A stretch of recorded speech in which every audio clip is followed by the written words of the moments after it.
I remember about like, let's say 2009, 2010, maybe 2011.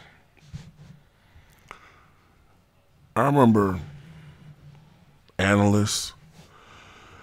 I remember sports writers. I remember a lot of guys who have been watching Chris Paul's ascension into becoming one of the game's best players. A guy who many people feel should have won the MVP award over Kobe Bryant in 2008, 2009. Many people were saying that Chris Paul was destined to becoming the greatest point guard in NBA history, or at least the greatest point guard not named Magic Johnson. That's the type of trajectory his career was having. And now you look at Chris Paul, he's going to be a Hall of Famer whether he wins a championship or not. But he's not going to be looked at as one of the premier, he's not going to be looked at in the same light as a Magic, a Magic or an Oscar or Isaiah Thomas.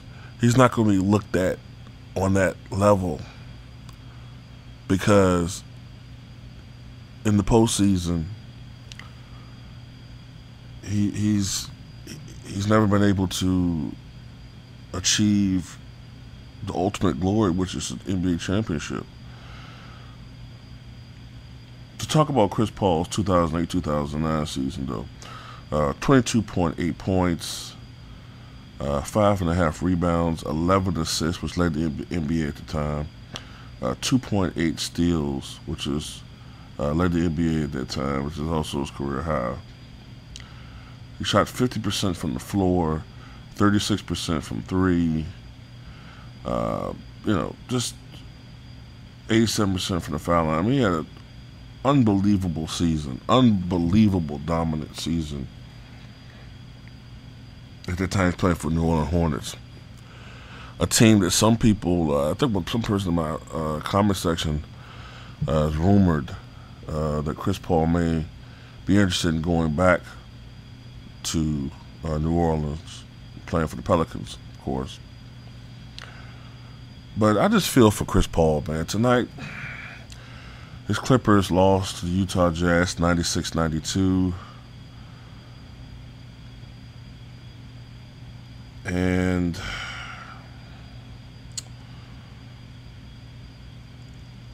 they are in danger of being eliminated. Despite the fact that they were at home, the Clippers dropped this game. Gordon Hayward was back from food poisoning, and I believe he scored 27 points. Yeah, 27 points to go along with 8 rebounds and 4 assists. Rudy Gobert is now back with this club. Had 11 points, 11 rebounds. George Hill, 12 points, 5 rebounds, 7 assists. Joe Johnson, 14 points, 8 rebounds, 3 assists. Hit some clutch shots in this game. He's become like the premier clutch player in the NBA now. For Chris Paul, I remember Charles Barkley saying this the other day, that Maurice Spites in particular would have to step up. And Maurice Spites scored a grand total of 1 point for the Clippers. DeAndre Jordan had 14 points, 12 rebounds. Chris Paul was magnificent, 28 points, 4 rebounds, 9 assists. J.J. Redick finally come out of his shooting slump to score 26 points. But, unfortunately, man, like Chris Paul, the guy just can't catch a break, man. I mean, once again, he loses his comrade in arms to an injury, this time a toe. Last year, both he and Blake Griffin get injured In a series they should have won, they ended up losing to Portland. The year before that, they had a 3-1 lead in the semifinals.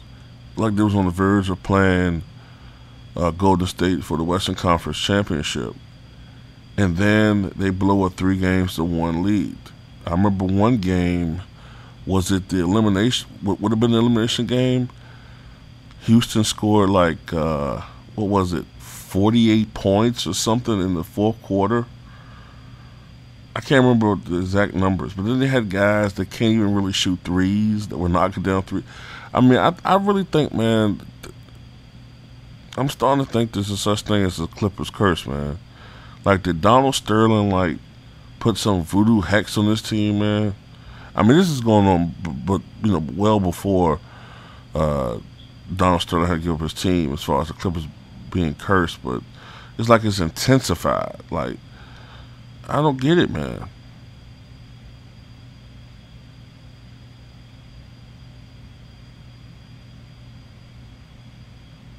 So I think this series is over, man. I think Utah's going to beat the Clippers in Game 6 when they're at home. And once again, people are going to accuse Chris Paul of being overrated, like a Colin Coward or some idiot that don't know anything about basketball. And I just feel sorry for the guy, man, because he should be, in my opinion, man, marketed and celebrated like a Stephen Curry. Because I think Chris Paul, for a very long period of time in the NBA, I don't know if I would still put him on that level, but I know for the last couple of years he was the most fundamentally sound player in the NBA. I mean, he's just he's what I think a point guard should be, actually. You know what I mean? Multifaceted, can be a pass first point guard, but he also can assume scoring responsibilities when needed. He's the ultimate package, man. He's on the downside of his career. He's not what he once was. Because 4 or 5 years ago, this guy was sensational. I mean, just he could take over a ball game at will.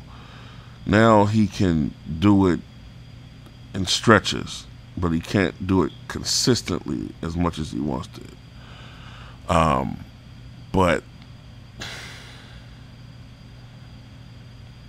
I don't know, man. This is gonna be a hell of a series, man. The series isn't over, but as depleted as the Clippers are, to have dropped this game, they have to kind of hope for a miracle in Game 6, man. Clippers.